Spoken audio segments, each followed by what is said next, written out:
Bonjour à toutes et à tous, bienvenue sur Grand Lille TV en ce lundi 7 avril. Une nouvelle édition du journal de la rédaction. Toute l'actualité est près de chez vous, aujourd'hui dans votre métropole lilloise.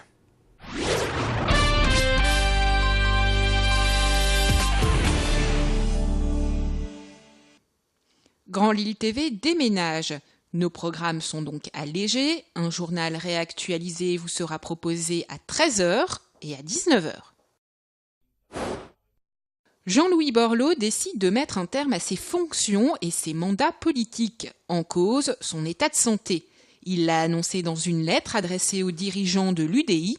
Jean-Louis Borloo est député de la 21e circonscription. Il a été maire de Valenciennes pendant 13 ans. Fin janvier, il avait été hospitalisé en urgence pour une pneumonie aiguë frontale. Ce lundi, il fête ses 63 ans.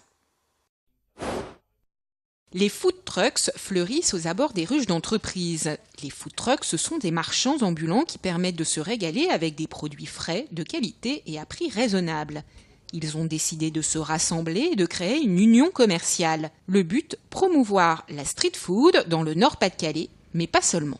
On est là également pour se défendre, entre guillemets, d'attaques, on peut appeler ça comme ça, de restaurateurs traditionnels qui, malheureusement, peut-être par méconnaissance du food truck et de la street food, nous voient clairement comme une menace. Or, c'est pas le cas. Je pense qu'on est vraiment sur des choses tout à fait différentes en termes de menu, en termes de service. Pas de service en salle chez nous. Et aujourd'hui, il fait 12 degrés. On va pas concurrencer un resto qui a une salle. On compte dans la métropole lilloise 19 food trucks. Le temps politique est ce qu'il est, le temps administratif est ce qu'il est, il faut adapter tout ça. Pour adapter tout ça, sur un business model qui est nouveau, sur une manière de consommer et de vendre qui est nouvelle, il faut que les mairies réagissent. Il y a un temps de réaction qui va être un peu long.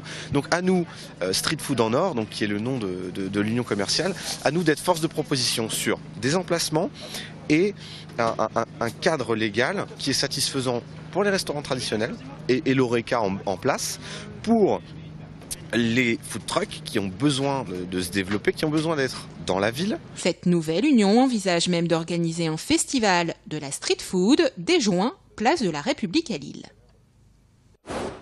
Monique a la cinquantaine. 2 fois par semaine, elle fait ses courses. Pour Monique, les fins de mois se ressemblent et ils sont toujours aussi difficiles. On va pas loin avec 50, 40 ou 30 euros des fois.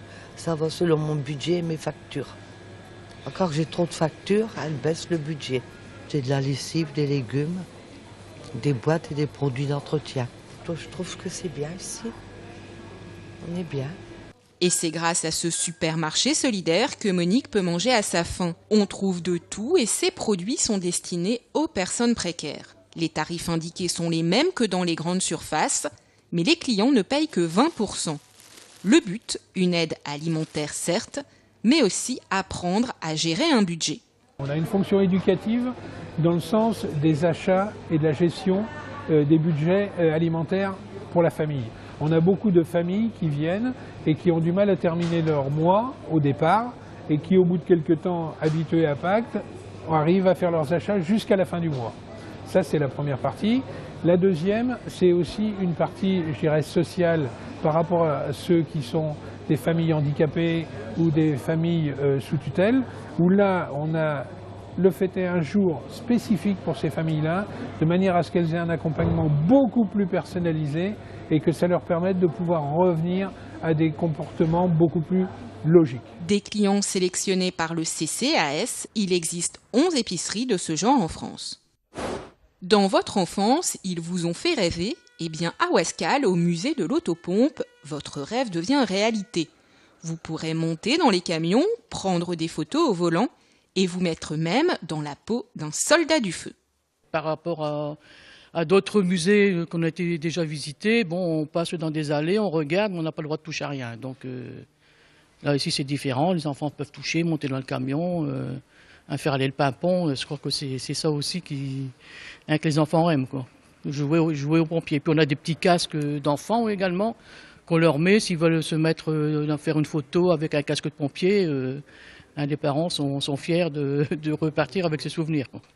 Les petits sont surpris, mais quelquefois les parents aussi, parce qu'ils ne s'imaginent pas, en voyant le bâtiment de l'extérieur, qu'ils puissent trouver tout ça à l'intérieur. 25 véhicules restaurés par une vingtaine de bénévoles, tous pompiers, anciens pompiers ou passionnés du camion rouge. Des véhicules datant même du 19e siècle sont à découvrir. Il y en a pour tous les goûts. C'est un véhicule qui a demandé plus de 2000 heures de restauration quand même. Donc, bon, et comme c'est un véhicule très beau qui venait de la brigade, déjà ça fait aussi un plus, je pense, pour motiver les personnes à s'investir pour restaurer ce camion, quoi. Et ça a duré quelques temps, on a tout fait de la mécanique, tôlerie, peinture, tout. Et tout a été refait, comme il était vraiment délabré, tout a été refait dans l'identique des années de sa sortie. Avec une armature en bois, tout a été refait comme à l'origine. Une association qui fêtera ses 20 ans en septembre. Dépêchez-vous et renseignez-vous car seulement 5 visites sont proposées par an. C'est la fin de cette édition. Merci à vous de l'avoir suivi. Merci de votre fidélité. L'info continue dans un instant sur Grand Lille TV.